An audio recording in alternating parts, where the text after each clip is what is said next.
नमस्कार दोस्तों, आज के इस वीडियो में हम लोग सीखेंगे मैथ के कुछ इम्पोर्टेंट प्रश्न जो आने वाले सभी परीक्षा के लिए काफ़ी इम्पोर्टेंट है। इसीलिए आप लोग वीडियो के अंत तक जरूर बने रहिएगा। तो चलिए शुरू करते हैं सवाल नंबर 1। और सवाल नंबर 1 करने से पहले हम आपको बता दूं, ये पार्ट नंबर हमारा 6 है दोस्तों। जिसने पार्ट नंबर 5 तक नहीं देखे हैं ना, इस वीडियो के डिस्क्रिप्शन में मैथ का प्लेलिस्ट बना हुआ है, आप जाकर वहाँ से सारा का सारा वीडियो सीक्वेंस में देख सकते हैं। पहला क्वेश्चन आप लोगों के सामने दिया है, बहुत बढ़िया क्वेश्चन है, ध्यान से देखेंगे। क्वेश्चन कर है, तीन संख्याओं का अनुपात जो है दोस्त 4, 5 और 7 है, और इनका लघुत्तम समापवर्तक यानी कि एलसीएम जो है दोस्त कितना है, 5600 है। तो उनका महत्तम समापवर्तक ज्ञात करेंगे। मेरे दोस्त मेरे भाई, कभी भी कोई चीज़ जब रेशियो में दी जाती है और उसको रेशियो से हम बाहर जब लिखते हैं तो एक कांस्टेंट नंबर से गुना हो जाता है। एग्जाम्पल के तौर पर हम x इसको अलग अलग लिखेंगे तो इसको लिखेंगे 4x, इसको लिखेंगे 5x और इसको लिखेंगे 7x। जब हम रेशियो से अलग लिखेंगे इस रूप में हम लिख सकते हैं, ठीक है। अब देखो दोस्त, जब हम इनको अलग से लिखा तो ये 4x हो गया, ये हो गया हमारा 5x और ये हो गया हमारा 7x। अब बताओ दोस्त, इनका एचसीएफ क्या होगा। एचसीएफ होगा जो सभी में कॉमन है। जैसे x अगर हम कॉमन ले लेते हैं तो यहाँ से 4 आ जाएगा, 5 आ जाएगा, यहाँ पे 7 आ जाएगा, ठीक है। और एलसीएम क्या होता है, इन सभी को आपस में गुना करेंगे वही एलसीएम होता है। यानी कि यहाँ पर जो भी सभी तीनों में जो चीज़ कॉमन होती है उसे एचसीएफ बोलते हैं। हमारा एच यानी एक्स क्या हो गया, एचसीएफ। अब हम एलसीएम निकालेंगे तो x गुना 4 गुना 5 गुना 7, ये हमारा एलसीएम हो जाएगा। जबकि क्वेश्चन के अकॉर्डिंग कितना दिया गया है भाई, 5600 दिया गया है। अब यहाँ से दोस्त हम निकाल सकते हैं x का वैल्यू, और x ही हमारा एचसीएफ है। अब देखो दोस्त, इसको काटेंगे, 7 से इसको काटेंगे तो कितना बार में जाएगा, 7 8 56, 800 बार में जाएगा। और किससे कटेगा, 4 से इसको काटेंगे तो 200 बार में जाएगा। अब देखो 5 से इसको काटेंगे तो 5 चौका 20, 40 बार में जाएगा। तो यहाँ से x का वैल्यू कितना आ गया भाई, 40 आ गया। इसका मतलब x का वैल्यू जब 40 आ गया, हमारा एचसीएफ ही था x का वैल्यू 40। तो हमारा एचसीएफ कितना हो गया दोस्त, 40 हो गया। इस सवाल का सही आंसर ऑप्शन नंबर हमारा ए होगा, राइट आंसर। ये बताइए, बात आपको समझ में आया है कि नहीं। एलसीएम का मतलब होता है दोस्त, जितना भी चीज यहाँ पे आता है ना सभी को आपस में मल्टीप्लाई कर देते हैं। और एचसीएफ का मतलब होता है जो सभी में कॉमन है। तो यहाँ पर सभी में x कॉमन था, ठीक है, और x का ही वैल्यू 40 आ गया, यही एचसीएफ हो जाएगा। बात समझ में आया, आगे बढ़ा जाए दोस्त। चलिए अगला सवाल नंबर 2 को ध्यान से देखेंगे। क्वेश्चन कह रहा है 1.24 के ऊपर बार को अनुचित भिन्न इम्प्रॉपर फ्रैक्शन के रूप में सरलीकृत कीजिए। इम्प्रॉपर फ्रैक्शन का मतलब जानते हैं क्या होता है, अनुचित भिन्न। अनुचित भिन्न का मतलब होता है, देखो भिन्न 2 प्रकार का होता है, ठीक है। यानी भिन्न जो होता है वो 2 प्रकार का होता है। 2 प्रकार में पहला जो होता है दोस्त, वो होता है हमारा उचित भिन्न, उचित भिन्न प्रॉपर भिन्न जिसे बोला जाता है। अच्छा, एक होता है अनुचित भिन्न। अनुचित भिन्न, अनुचित भिन्न का मतलब, उचित भिन्न का मतलब जिसका अंश हर से छोटा हो, जैसे 1/2। अच्छा, अनुचित भिन्न का मतलब जिसका अंश जिसका अंश जो है हर से 12 हो, ये हो जाएगा हमारा उचित भिन्न, ये हो जाएगा अनुचित भिन्न। अनुचित भिन्न का मतलब जिसका अंश हर से 12 हो, इसी में इसको कन्वर्ट कर देना। मेरे दोस्त मेरे भाई, ये हमारा ग्रुप डी में सवाल को पूछा गया है। क्वेश्चन बोला है 1.24 के ऊपर बार है, इसको सॉल्व करना है। तो मेरे दोस्त आपको इसको कैसे सॉल्व करना है ध्यान से देखिएगा। यानी एक पूरा पूरा है, इसको एक को रहने देंगे, एक जो है वो पूरा पूरा है, एक को रहने देंगे। उसके बाद क्या बचा, 0.24 बचा, इसको हम लिख सकते हैं 24 अपान बट्टा नीचे में 2 9 लिख सकते हैं, क्योंकि जब बार हटाएंगे तो इसके बदले में 2 9 लिखते हैं। तो यानी कि 24 लिख देंगे, अब बटा में हम 2 9 लिख देंगे। यहाँ तक किसी भाई को कोई दिक्कत परेशानी नहीं हुआ होगा ना, आप कहेंगे जी सर। अब देखो दोस्त, जब हम इनको सॉल्व करेंगे तो 3 से e कट सकता है। कैसे, 3 से e कटेगा 33 बार में, और 3 से e कटेगा 8 बार में। अब देखो 33 से 1 में गुना करेंगे और 8 को जोड़ेंगे, 41 अपान 33 हो जाएगा। 41 अपान 33 ऑप्शन डी इस सवाल का आंसर होगा। बात समझ में आया। अगर आपको समझ में नहीं आया है दोस्तों, बिल्कुल बेसिक बच्चों की तरह कर सकते हैं। 1 + 8/33, इसको आप जब फ्रैक्शन लेंगे ना तो आपका आंसर बिल्कुल सेम आने वाला है, ऑप्शन डी। क्या करना होगा, इसका एलसीएम लेना होगा।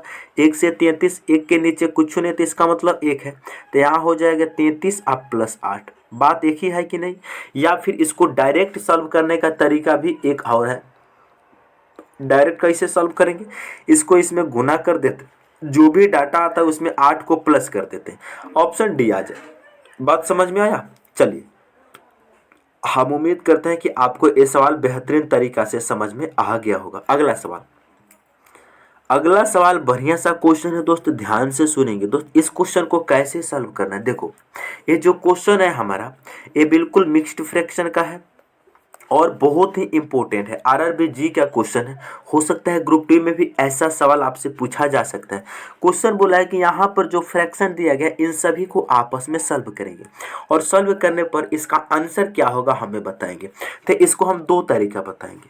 पहला तरीका बताएंगे दोस्त डायरेक्ट होगा, दूसरा तरीका हम बताएंगे बिल्कुल बेसिक। तो पहला तरीका हम डायरेक्ट सॉल्व करते हैं। डायरेक्ट सॉल्व करने का तरीका देखो, यहाँ पर 1/4 पे ध्यान देंगे, 1/4 पे ध्यान देंगे, बात सही है। तो इसमें भी पहले लिखेंगे 1, बाद में लिखेंगे 4। समझ में आया। अब देखो दोस्त, यहाँ पर +2 हो रहा है तो यहाँ पर +2 लिखेंगे। यहाँ देखो, यहाँ +1 हो रहा है तो यहाँ +1 लिखेंगे। यहाँ +3 हो रहा है तो यहाँ प्लस का हम 3 लिखेंगे। समझ में आया। अब देखो, हमारा जो स्टेप होगा उसको ध्यान से देखेंगे। स्टेप क्या कहता है, इसको इसमें गुना करते हैं और पीछे वाले को जोड़ देते हैं। ठीक है, तो 2 को गुना करेंगे 4 में 8 होगा, 8 में 1 को जोड़ेंगे 9 होगा। फिर से वही प्रोसेस, इसमें इसको गुना करते हैं और पीछे वाले को हम जोड़ देते हैं। 1 से 9 में गुना करेंगे 9 होगा, 9 और 4 13 होगा। फिर से वही प्रोसेस, इसको इसमें गुना करते हैं, आप पीछे वाले को जोड़ देते हैं। तो 13 39 में 9 को जोड़ेंगे कितना होगा भाई, 39 में 9 को जोड़ेंगे 48 होगा। हमारा आंसर जानते हैं क्या होगा भाई, हमारा आंसर जो होगा वो देखो क्या होगा। जो यहाँ पर देखो 48 दिया गया है, यहाँ पर समझ में आया है, 48 दिया गया यहाँ पर और 13 दिया गया पीछे। तो हम सबसे पहले ऊपर में 48 लिख देंगे, अब बटा नीचे में हम लिख देंगे 13 के, यानी लास्ट वाले को ऊपर लिखते हैं, पहले वाले को नीचे लिखते हैं। 48/13 ऑप्शन ए हो जाएगा इस सवाल का आंसर। समझ में आया। आप कहेंगे जी सर ये तो बहुत बढ़िया तरीका बताए हैं आप। मेरे दोस्त अब हम बेसिक भी बता देते हैं, बिल्कुल ध्यान से सुनिएगा। बेसिक में करते क्या है, इनको हम नीचे से ऊपर की तरफ सॉल्व करते हैं। ठीक है, अब देखो दोस्त, इसको कितना स्टेप में सॉल्व किया जाएगा ध्यान से देखेंगे। पहला स्टेप, दूसरा स्टेप, 3 स्टेप में इसका आंसर आने वाला है। पहला स्टेप क्या है, पहला स्टेप, उसके बाद में आएगा दूसरा स्टेप, उसके बाद में आएगा तीसरा स्टेप। पहला स्टेप में ध्यान से देखेंगे दोस्त क्या दिया है, पहला स्टेप में दिया है 2 + 1/4 दिया है। दूसरा स्टेप में केवल 1 प्लस होगा, तीसरा स्टेप में केवल 3 प्लस होगा। अब देखो दोस्त ध्यान से, आप सभी लोग पहला जब स्टेप को हम सॉल्व करेंगे तो क्या होगा, 4 दूनी 8 और 1 9/4 हो जाएगा। आप कहेंगे जी सर अगला स्टेप में जाने से पहले यहाँ पर जो 9/4 है इसको पलट के 4/9 कर लेना, 4/9 कर लेना। इनको सॉल्व करेंगे क्या होगा दोस्त, 9 एकम 9 और 4 13/9 होगा। आप कहेंगे जी सर फिर अगला बार इसको पलट लेना, तो 9 और बाटा में हो जाएगा 13, 13 या 39 और 9 कितना हो जाएगा, बिल्कुल 48 और बाटा में हो जाएगा 13। तो हमारा आंसर बिल्कुल 48/13 आया था कि नहीं दोस्त। बहुत बढ़िया, ये तरीका होता है बिल्कुल बेसिक तरीका से सॉल्व करने के लिए। ठीक है, एक हमारा भाई कह रहे कि सर दोबारा तनी बता दीजिए शॉर्ट ट्रिक, जो शॉर्ट में बताए थे उसको दोबारा बता दीजिए। चलिए ध्यान से, हमने आपको जो बताया यहाँ पर 1/4 है, इसको लिख लेंगे, पहले 1 लिखेंगे बाद में 4 लिखेंगे। ठीक है, अब देखो यहाँ +2 हो रहा है, यहाँ +1 हो रहा है, यहाँ +3 हो रहा है। तो पहले +2 हो रहा है तो 2 को लिखेंगे, अगली बार +1 हो रहा है तो +1 लिखेंगे, अगली बार +3 हो रहा है तो +3 को लिखेंगे। लिख लिए, कोई दिक्कत। अब हमारा जो स्टेप होगा ध्यान से सुनिएगा, यहाँ तक तो जो क्वेश्चन में दिया है उसी को हमने लिखा है। केवल यहाँ पर जो 1/4 है ना, 1 को पहले लिखा है और यहाँ पे 4 को बाद में लिखा है। अब देखो हमारा जो मेन कंसेप्ट है वो हम बताने चल रहे हैं। करते क्या है दोस्त, इससे ऊपर से इसको गुना कर देते हैं और जस्ट पीछे वाले को प्लस कर देते हैं। इसको हम गुना करते हैं, आप पीछे वाले को प्लस कर देते हैं। तो 2 × 4 करेंगे 8 होगा, 8 में 1 को जोड़ेंगे 9 होगा। अब देखो, इसको इसमें हम गुना कर देते हैं, आप पीछे वाले को जोड़ देते हैं। ठीक है, देखो 1 गुना 9 9 होगा, 9 4 कितना हो जाएगा 13 हो जाएगा। अब देखो दोस्त, इसको इसमें गुना कर देते हैं, जस्ट पीछे वाले को जोड़ देते हैं, तो 13 39 और 9 कितना हो जाएगा भाई 48 होगा। हमारा आंसर क्या होगा, लास्ट में जो भी दिया है उसको ऊपर लिखेंगे और जो पहले दिया है इसको नीचे लिखेंगे। 48/13 इस सवाल का आंसर होगा, ऑप्शन नंबर ए। बात समझ में आया? उम्मीद है कि आप अच्छे से समझ गए होंगे। और मेरे दोस्त, आपको यदि समझ में आ गया है ना, तो अपने दोस्तों के पास वीडियो को जरूर शेयर करेंगे। चलिए दोस्त, अगला सवाल नंबर है 4। क्वेश्चन करे √2 plus √2 plus √2 dot dot dot का मान ज्ञात करेंगे। मेरे दोस्त, मेरे भाई ध्यान से सुनेंगे। यहाँ पर जो भी डाटा दिया है इसको सॉल्व करने का बिल्कुल तरीका अलग है, लेकिन डायरेक्ट आपको हम सिखाएंगे। यानी रूट के भीतर में क्या दिया है, 2 दिया है। यानी क्या है दोस्त, 2 plus 2 plus 2 plus dot dot dot करके इन्फिनिटी तक जाएगा। आज जब भी कभी भी जिंदगी में ऐसा सवाल आ जाए ना, यानी कि रूट के भीतर में क्या दिया है दोस्त, 2, इस 2 को ऐसे 2 भागों में तोड़ो, इस 2 को ऐसे 2 भागों में तोड़ो कि गुना करने पर 2 आए और उनके बीच का गैप 1 का होना चाहिए। तो इसको हम तोड़ेंगे, 1 गुना 2, 2 आ जाएगा, और इनके बीच में गैप कितना का है, 1 का है। यदि सीरीज में देखो, यहाँ पर बीच में प्लस है, सीरीज में प्लस है तो ये बड़ा वाला आंसर होगा, अगर माइनस होता है तो ये छोटा वाला आंसर होगा, लेकिन सीरीज में, इस सीरीज में प्लस है तो हमारा 12 वाला आंसर हो जाएगा ऑप्शन नंबर बी। समझ में आया? कितना आसान है भाई। हमने आपको क्या बताया, यानी कि जब भी इस वैरायटी के क्वेश्चन है तो इस 2 को ऐसे 2 भागों में तोड़ो कि गुना करने पर 2 होता हो, तो 1 गुना 2 लिखेंगे। इनके बीच में गैप 1 का होना चाहिए, कंडीशन अप्लाई। यदि प्लस है तो बड़ा वाला आंसर होगा, माइनस है तो छोटा वाला आंसर होगा, लेकिन इस क्वेश्चन में प्लस है तो ऑप्शन नंबर बी इसका राइट आंसर होगा। समझ में आया? आप बोलेंगे जी सर बहुत बढ़िया तरीका से समझ में आया। चलिए अगला क्वेश्चन। अगला क्वेश्चन नंबर है 5। बोल रहा है ए का वेतन बी के वेतन से 20% कम है। जो ए का वेतन है वो बी के वेतन से 20% कम है। बी का वेतन ए के वेतन से कितने प्रतिशत अधिक है? बहुत इंपॉर्टेंट सवाल है। क्वेश्चन बोल रहा है भाई ए का वेतन बी के वेतन से 20% कम है। सबसे पहले इसको हम ए और बी में कंपेयर करते हैं। ए का वेतन यदि 100 है, ठीक है, इसको रेशियो में हम कन्वर्ट कर लेते हैं, तो बी का वेतन 20% कम, सॉरी, बी का वेतन यदि 100 है तो ए का वेतन बी के वेतन से 20% कम है। इसका मतलब ए का वेतन रहा होगा कितना, 80। बात समझ में आया? अब देखो दोस्त, इनको रेशियो में कन्वर्ट करेंगे, 20 से ही कटेगा 4 बार में, 20 से ही कटेगा 5 बार में। अब देखो क्वेश्चन बोल रहा है बी का वेतन ए के वेतन से कितना प्रतिशत अधिक है। मेरे दोस्त, बी का वेतन ए के वेतन से अनुपात में कितना ज्यादा है, 1 ज्यादा है कि नहीं? तो देखो हमारा आंसर क्या होगा, बताना है इंक्रीज प्रतिशत। इस एरो का मतलब ऊपर पूरा होता है इंक्रीज प्रतिशत, यानी वृद्धि प्रतिशत बताना है। क्या 1 की बढ़ोतरी हो रही है, किस पे भाई, 1 की बढ़ोतरी हो रही है किससे, ए से। यानी बी का वेतन जो है ए के वेतन से कितना प्रतिशत अधिक है, एक बी का वेतन ए से कितना प्रतिशत अधिक बताना। जो बी है ना वो 1 अधिक है, किससे, ए से। जो कंपेयर करते हैं उसको नीचे में लिखते हैं, तो 4 को नीचे में लिखेंगे। अब प्रतिशत में चेंज करना है तो 100% से हम मल्टीप्लाई कर देंगे, कितना हो जाएगा भाई, 25%। 25% कहाँ दिया गया है, ऑप्शन नंबर बी में दिया है। इस सवाल का आंसर ऑप्शन बी होगा, पहला तरीका। दूसरा तरीका बिल्कुल आसान समझेंगे। देखो हम इसको फ्रैक्शन मेथड से बताएंगे। 20% का फ्रैक्शन वैल्यू होता है 1/5। समझ रहे हैं? तो यहां से देखेंगे ए और बी, ए का वेतन बी के वेतन से 20% कम है, यानी 5 का 20% 1 होता है। ठीक है, अब देखो दोस्त, यानी कि यहां पर ध्यान से सुनेंगे आप। अगर बी का वेतन 5 है ना दोस्त, तो ए का वेतन बी के वेतन से 20% कम है। अगर बी का वेतन 5 है तो 1 कम हो जाएगा किनका, ए का। आ गया डायरेक्ट रेशियो। अब देखो यहां से कंपेयर कर देंगे, ये 1 ज्यादा है, बी का बोला है कि ए के वेतन से कितना प्रतिशत अधिक है, अनुपात में 1 अधिक है। कंपेयर जिससे करते हैं उसको नीचे में लिखते हैं और प्रतिशत में चेंज करना है, इसीलिए 100 से गुना करते हैं तो 25% आ जाएगा। ऑप्शन नंबर हमारा बी सही होगा। बात समझ में आया कि नहीं दोस्त? उम्मीद है कि आप अच्छे से समझ गए होंगे। आगे बढ़ा जाए दोस्त, चलिए अगला सवाल सॉरी दोस्त, चलिए अगला सवाल, जो काम हो गया है दोस्त। अगला सवाल कह रहा है यदि 24,000 रुपया को ए और बी के बीच 7 और 5 के अनुपात में बांटा जाता है तो बी का हिस्सा ज्ञात करेंगे।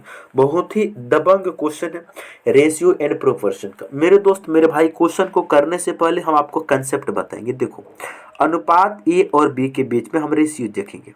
ए और बी के बीच में अनुपात कितना दिया है भाई? 7 दिया है और 5 दिया है।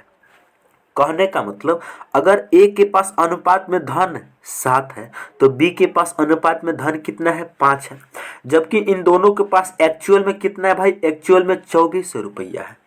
ठीक है, हमें बताना है बी का शेयर। तो शेयर ऑफ बी कैसे निकालेंगे? बी का शेयर निकालना है तो देखो बी का वैल्यू कितना है दोस्त? यहाँ पे 5 है तो इस 5 को ऊपर लिख देंगे और नीचे में लिख देते हैं टोटल। इस 7 और 5 को जोड़ देंगे, कितना हो जाएगा? 12 लिख देंगे नीचे में। बात समझ में आ रहा है? यानी दोनों को जोड़कर नीचे में लिख देते हैं, जिसका पूछा जाए उसको ऊपर में लिख देते हैं और मल्टीप्लाई कर देंगे टोटल धन से। टोटल धन कितना है भाई? 24,000। बस इतना ही सॉल्यूशन है। 12 से ई कटेगा 200 बार में, 200 को 5 से गुना करेंगे 1000 रहेगा। मेरे दोस्त यही हो जाएगा बी का शेयर। ठीक है, बी का शेयर ऑप्शन ए होगा। बात समझ में आया कि नहीं? हम क्या बताए हैं वो तरीका आपको समझ में आ गया। अगर दोस्त यहाँ पर मान लीजिए ए का पूछता तो हम क्या करते? अगर ए का पूछता तो ए का अनुपातिक मान कितना है? 7 है तो ऊपर लिख देंगे, बटा टोटल 7 और 5 कितना? 12 नीचे लिख देंगे, गुना कर देते हम 2400 से। बात खत्म। अब देखो 12 से कटेगा 200 और गुना 7 1400। तो यहाँ से ए का अनुपातिक वैल्यू कितना आ जाएगा? 1400। सॉरी, ए का एक्चुअल रुपया कितना आ जाएगा? 1400। बी का आ गया 1000। इन दोनों को जोड़ेंगे तो बिल्कुल 2400 बन जाएगा। ठीक है भाई, तो ये कंसेप्ट समझ में आया कि नहीं आपको? यदि समझ में आया है तो वीडियो को अपने दोस्तों के पास शेयर जरूर करेंगे। चलिए दोस्त अगला सवाल। अगला सवाल नंबर है 7। कर है 12.5% प्रति वर्ष साधारण ब्याज की दर पर निवेश की गई राशि कितने समय में 3 गुनी हो जाएगी?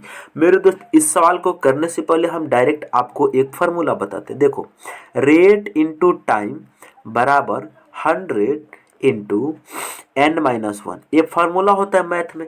इस पे आप डायरेक्ट निकालेंगे। कैसे? 12.5% को मतलब हो जाएगा, लिख सकते हैं इसको 25/2 हम लिख सकते हैं। 25/2% या प्रतिशत नहीं लिखेंगे, 25/2 लिख सकते हैं। आपका आंसर होगा बिल्कुल बढ़िया से हम लिख सकते हैं 25/2 हो जाएगा। टाइम ही निकालना है भाई। देखो 100 n का है, n जो है जितना गुना हो रहा है वही n है, तो तिगुना हो रहा है तो n के जगह पे 3 रखेंगे, 3 - 1 2 हो जाएगा। अब देखो हम इनको सॉल्व कैसे करेंगे भाई, ध्यान से सुनेंगे। यहाँ से हमें टाइम निकालना है। ठीक है, अब देखो 25 से कम 25, 25 से 100 कटेगा 4 बार में। समझ में? तो टाइम निकालने के लिए क्या होगा? जो यहाँ पर 2 है ये भी गुना में चल जाएगा, तो कितना हो जाएगा? 4 गुना 2 आ गुना 2 कितना हो जाएगा? 16 वर्ष। 16 वर्ष में ये जो 12% पे कोई धनराशि 16 वर्ष में 3 गुना 16 वर्ष में 3 गुना हो जाएगा। ऑप्शन सी इसका सही आंसर होगा। बात समझ में आया कि नहीं दोस्त? उम्मीद है कि समझ में आ गया होगा। आगे बढ़ा जाए दोस्त। चलिए अगला सवाल। अगला सवाल नंबर है 8। ध्यान से इस क्वेश्चन को करेंगे दोस्त। यहाँ पर जो तरीका दिया जाएगा और जो बताया जाएगा उसको आप ध्यान से समझने का प्रयास करेंगे। देखो, हम सभी को रेल का क्वेश्चन जब भी करते हैं, ट्रेन का जो भी क्वेश्चन करते हैं, वहाँ पे क्या चीज़ यूज होता है ध्यान से सुनेंगे। क्वेश्चन बोल रहा है एक 725 मीटर लंबी रेलगाड़ी 48 सेकेंड में 235 मीटर लंबी सुरंग को पार कर जाती है, तो रेलगाड़ी की चाल बताना है। दोस्त हम जो बात बता रहे हैं उसको ध्यान से सुनिएगा। यानी डिस्टेंस जो होगा कितना होगा? डिस्टेंस होगा L1 प्लस L2। L1 क्या है दोस्त? L1 जो होता है वो ट्रेन की लंबाई होती है और L2 होता है ऑब्जेक्ट की लंबाई। ऑब्जेक्ट क्या? जैसे सुरंग हो गया, टनल हो गया, स्टेशन हो गया, ब्रिज हो गया, इसको जो पार करती है उसी को हम लोग ऑब्जेक्ट कहते हैं या फिर पोल हो गया। ठीक है, तो डिस्टेंस जो होगा L1 प्लस L2। ठीक है, तो यानी कि यहाँ से जो डिस्टेंस लेंगे हम और ट्रेन की प्लस लंबी सुरंग को 725 मीटर ट्रेन और 235 मीटर सुरंग, इनको जोड़ देंगे। कितना हो जाएगा? 725 में जब हम जोड़ेंगे 235 को, कितना हो जाएगा दोस्त? 5 5 10 के 0, 5 6 और 9, 960 मीटर टोटल डिस्टेंस हो जाएगी। टोटल डिस्टेंस कितना हो गया? 960 मीटर हो गया। अच्छा, तो टाइम कितना दिया है? टाइम दिया है 48 सेकेंड। 48 सेकेंड, बात को समझ में आया है कि नहीं? 48 सेकेंड दिया है। अब देखो दोस्त, यहाँ से स्पीड हम निकाल सकते हैं। तो स्पीड बराबर क्या होता है? दूरी बटा चाल। स्पीड बराबर होता है डिस्टेंस अपन टाइम, पूरा दुनिया जानता है। तो डिस्टेंस, डिस्टेंस कितना है? 960 है, बटा टाइम कितना है? 48 है। अब देखो दोस्त, ये मीटर में है, इस सेकंड में है, तो हमारा आंसर जो भी स्पीड आएगा वो मीटर प्रति सेकंड में आएगा। लेकिन ऑप्शन हम देख रहे हैं किलोमीटर प्रति घंटा में है। तो इसको दोस्त, यानी कि जो यहाँ पर स्पीड होगा 960 बटा 48 होगा ना, इसको हम गुना कर देंगे 18 बटा 5 से। जब हम 18 बटा 5 से गुना कर देंगे तो डायरेक्ट किलोमीटर प्रति घंटा में आ जाएगा। ठीक है, अब हम काटेंगे। देखो दोस्त, 48 से 96 कटेगा 2 बार में, एक जीरो जरूरे जरूरे रह जाएगा। बात समझ में आया? 48 से 960 कटेगा 20 बार में। अब देखो, इस 5 से 20 कटेगा 4 बार में।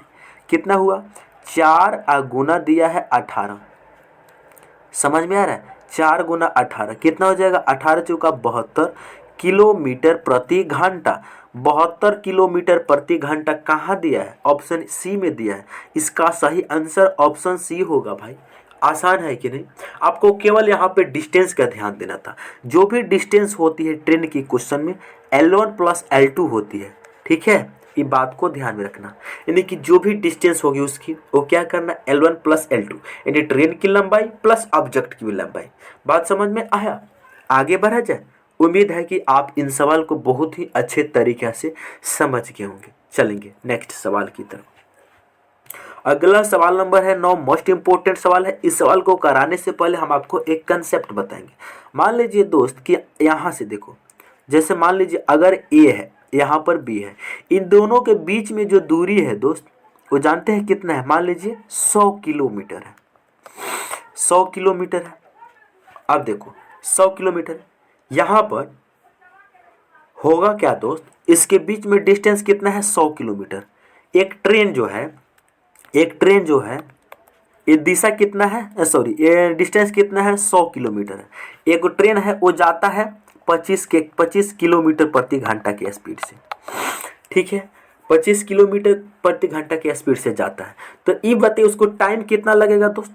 टाइम लगेगा इस 100 को टाइम बराबर होता है, फॉर्मूला क्या? देखो, स्पीड बराबर होता है डिस्टेंस अपन टाइम। तो टाइम बराबर क्या हो जाएगा? टाइम बराबर हो जाएगा स्पीड बटा दूरी बटा चाल। हो जाएगा कि नहीं? दूरी बटा चाल हो जाएगा। अब देखो, जो टाइम निकालना है, दूरी कितना है? 100 है, स्पीड कितना है? 25 है। कितना लगेगा समय? 4 घंटा लगेगा। तो यहाँ से दोस्त उसको समय कितना लगा दोस्त?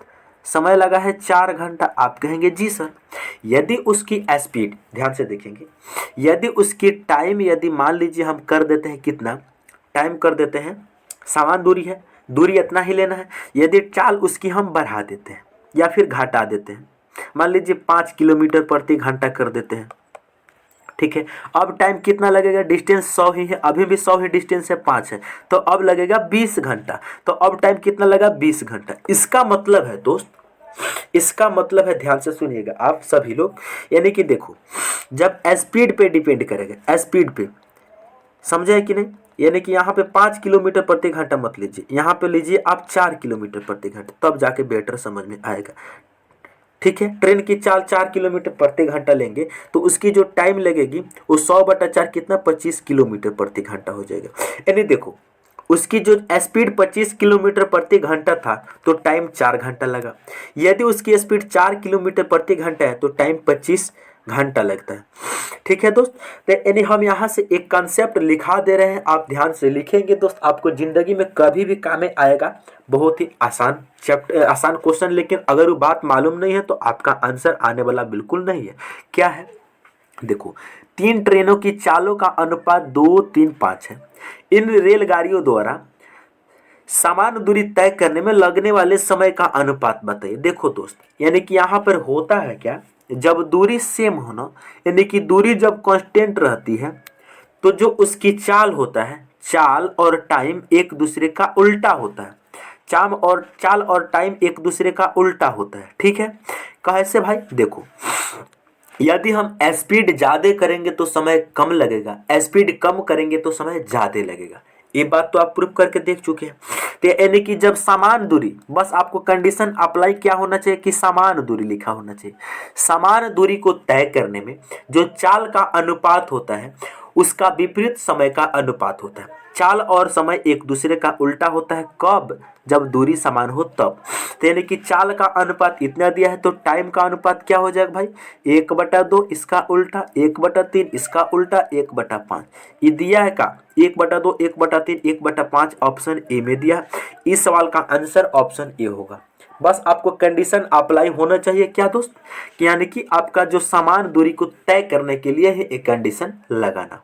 ठीक है, उम्मीद है कि आप बढ़िया तरीका से इसको भी समझ गए होंगे। चलिए अगला सवाल। अगला सवाल नंबर है 10। कह रहे किसी समकोण त्रिभुज में कर्ण की लंबाई 13 सेंटीमीटर है और अन्य दो भुजाओं में से एक भुजा की लंबाई 5 सेंटीमीटर है, तो त्रिभुज का क्षेत्रफल सेंटीमीटर स्क्वायर में कितनी होगी? सबसे पहले एगो समकोण त्रिभुज हम बनाते हैं। समकोण त्रिभुज ये हो गया हमारा, यहाँ पे 90 डिग्री का कोण बनता है। मान लेते हैं इसका नाम है ए, बी और सी। इसकी कर्ण की लंबाई दिया गया है 13, एक भुजा दिया गया है 5। मान लेते हैं इसका लंबाई ही 5 है। तो हमें आधार सबसे पहले निकालना होगा, क्योंकि समकोण त्रिभुज का जो एरिया होता है वो होता है 1/2 गुना बेस, यानी कि आधार गुना ऊंचाई। यही होता है कि नहीं? 1/2 गुना आधार गुना ऊंचाई होता है 1/2 गुना हाफ गुना बेस इंटू हाइट होता है। तो यानी देखो 1/2 रहेगा। हाइट तो मिल चुका है, कितना है भाई?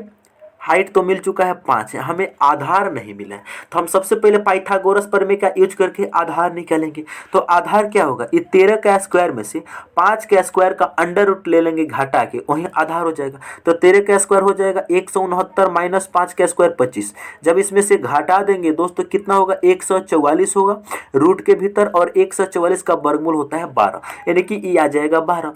तो 12 हो जाएगा। अब देखो 2 से कटेगा, 6 बार में 6 बचे, कितना हो जाएगा? 30 सेंटीमीटर इसका आंसर होगा ऑप्शन सी। ये तो हो गया पहला तरीका। हमारा दूसरा तरीका एक और है कि हमें ट्रिपलेट अगर पहले से मालूम है तो इतना हमें सॉल्यूशन करने की भी बिल्कुल आवश्यकता नहीं पड़ेगी। कैसे दोस्त? यानी कि एक समकोण त्रिभुज है, ठीक है, उसमें अगर कर्ण की लंबाई जो दिया गया है 13 दिया गया, एक भुजा 5 दिया गया है। अब देखो 5, 12 और 13 का एक ट्रिपलेट होता है। ठीक है, 5, 12, 13 का ट्रिपलेट होता है। यहाँ पर 13 है, यहाँ पर 5 है, तो ऑटोमेटिकली ये हो जाएगा 12।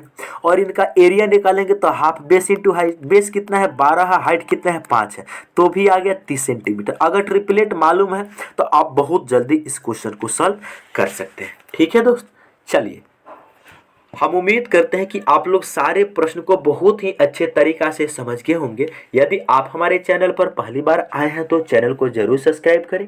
और मेरे दोस्त, अगर आपको रीजनिंग भी पढ़ना है तो इस वीडियो के डिस्क्रिप्शन में जाकर रीजनिंग भी पढ़ेंगे। और मेरे दोस्त, जो मेरा पढ़ाने का तरीका अगर अच्छा लगता है तो ज़रूर अपने भाई के सपोर्ट करेंगे। यदि पढ़ाने का तरीका मेरा अच्छा नहीं लगता है दोस्त तो मुझे बताएंगे कि सर ऐसे पढ़ाइए, ऐसे पढ़ाइए। ठीक है, मिलते हैं अब हम लोग अगले वीडियो में।